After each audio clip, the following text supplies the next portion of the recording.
Thank you, first of all, to the organizers for inviting me. It's been a great privilege to be back in a city where I used to work many, many years ago. What I wanted to share with the group today is my experience going from a clinician to a clinical leader in Karachi to then getting an opportunity of setting up a social impact organization, which we feel rapidly grew, and now coming back to the academia and seeing how things have evolved and changed in the US over the past 10 years. I'll start with this real life interaction that I had with the father of a young child, 9-year-old, in Karachi, who left his home on a Sunday afternoon. It was a holiday.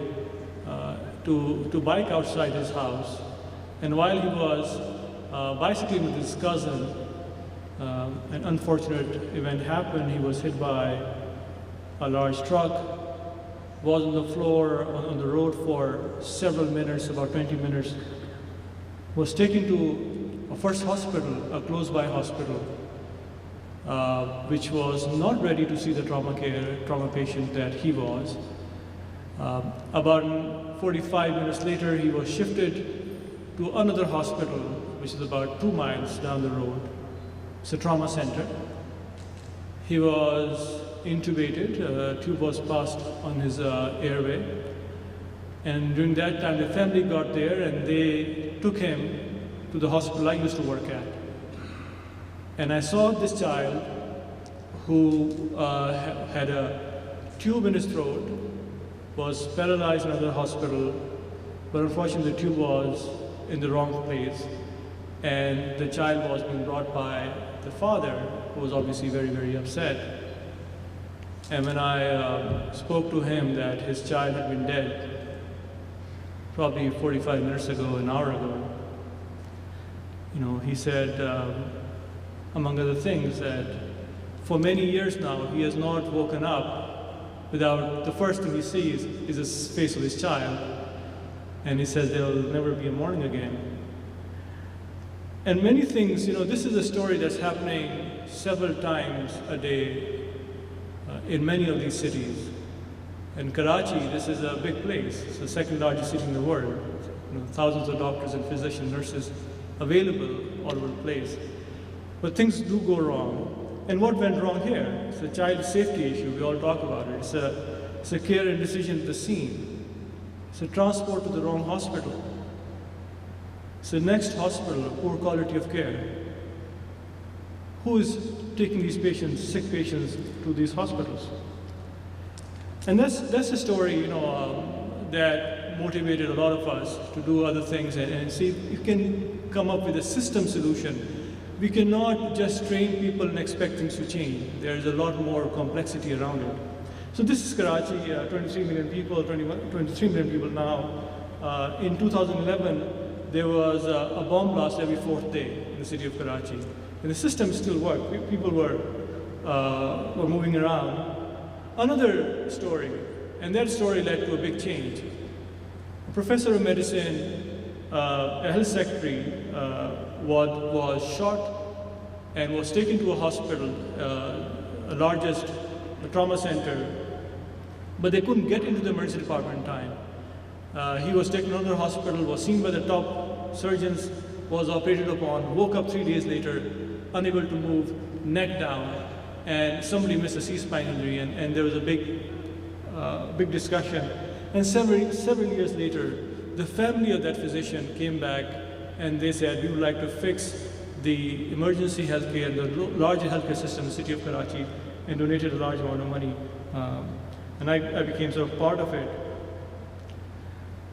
And over the last 5 years, what we've been able to do was to establish a large healthcare system that takes care of emergency care through an ambulance program that has transported over now 600,000 patients in the past 5 years. Paramedic training program that has trained over 15,000 people. There is a primary care program that's serving about 1 million people a year. A telehealth program with almost 1,000 calls a day, and a focus on the training on the secondary care. So a lot of this was possible in a very short time of 5 years. And I think that the reason it was possible was because it's such a vacuum, there's such a need. And if the resources are available, you can do a lot more in those communities. But two things I want to talk about is building systems is relatively simple. That's my perspective. As a clinician, as a person who built those systems, I think we could do that. Big challenge is human resources. Even that is solvable because you have large number of very smart people in these communities. The difficult part is healthcare financing. And we all talk about providing care to the poor, especially urban poor, and using social business model. But then there's a large number of people who are so poor that they can't pay anything, and that's where the dilemma for emergency care is, because we can't refuse care to anybody. And then the coming up with research and writing about and sharing those ideas and learnings is very important. Very quickly, talk about EMS, the telehealth system, the community health program that is now funded through the Gates Foundation, Packard Foundation. And then this is my other life on the clinical side, the university and the big department. Last two slides, I just want to say that there's a huge need, of course, for healthcare system improvement. There's a big space for innovation, and rapid success is possible. Quality is a big challenge. A lot of us who work in these settings would do things that we would not do in the US, for example. The quality of care, we will accept the lower level of quality of care, which I have a huge issue with. But I think the bigger problem is sustainability. And the question is the bottom of the pyramid paying for the service? And while some can, many people at the bottom of the pyramid cannot pay for those services. And what do we do with that? I think there are ideas around government subsidy. A lot of places, now in Asia, for example, South Asia, governments have money. India, Pakistan, Bangladesh. It's a problem of finding the right priorities. There's a lot of discussion on fee-for-service. There's a discussion on philanthropy. The solution for the bottom of the pyramid is actually a combination of the three. And we have not yet figured out what the right combination is.